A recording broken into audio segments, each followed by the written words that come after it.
Laura Berlin. I'm the CEO of Renewal House. How many people are here from Nashville?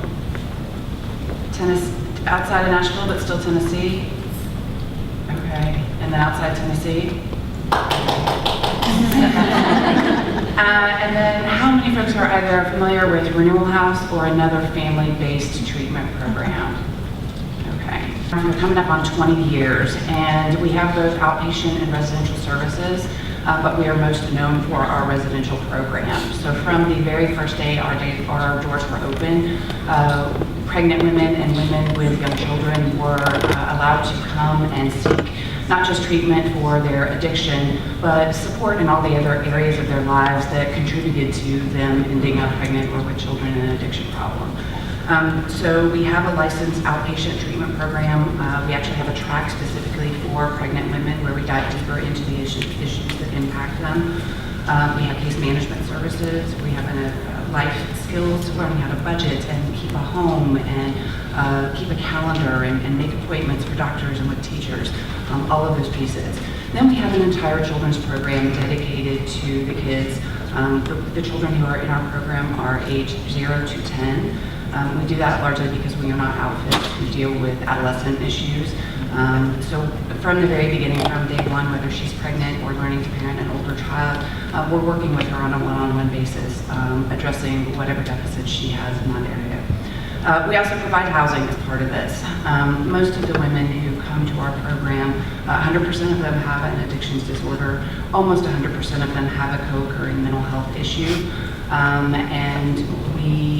Residential treatment is really the only thing that's going to work for them. They don't have the skill sets to be independent, to hold down a job, to pay rent. And often if there's not a residential bed for them to go to, they're going back to an unsafe environment for them as pregnant or parenting women. We were started in a courtroom, actually. There were a lot of cases coming up in the Davidson County Juvenile Court where the primary reason the mom was going to jail and the child was going to foster care was very, very expensive solutions to this problem and not even solutions at all, really. And they said, look, we can do something about this. Treatment works. There is hope. And so that's where we started. We had a guardian ad litem, a judge, a businesswoman, folks from Vanderbilt on the medical side that helped shape the clinical program. Like in this program, we take a no shame, all accepting. It's what happened to you is the question that we want to try to get to the bottom of. The length of stay in our residential program varies anywhere from 4 to 6 months up to they can stay for 18 months as long as they're fully engaged in the services that we offer.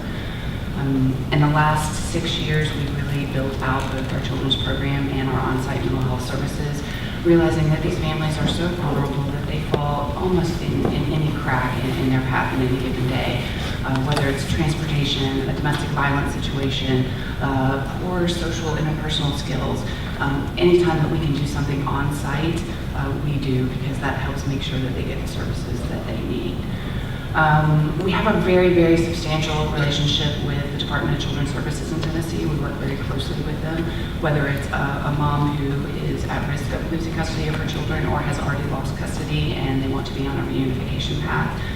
We in fact have 2 co-located employees in the Davidson County DCS office and the surrounding counties.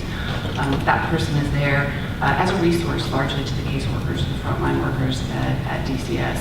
If they have a parent who comes in and is clearly suffering from an addiction issue, they're there to help consult with the caseworkers or the other people involved in that case. They provide a lot of training for DCS workers. The way that collaboration started was about 8-9 years ago, the then commissioner of the Department of Children's Services came to us and said, look, we see so much addiction coming through our program and causing such destruction. Foster care is not the place for these children. It's not the best environment for them to grow up. What can you do? And it was at that point that we started the co-located positions, and it's been a fantastic addition to our program.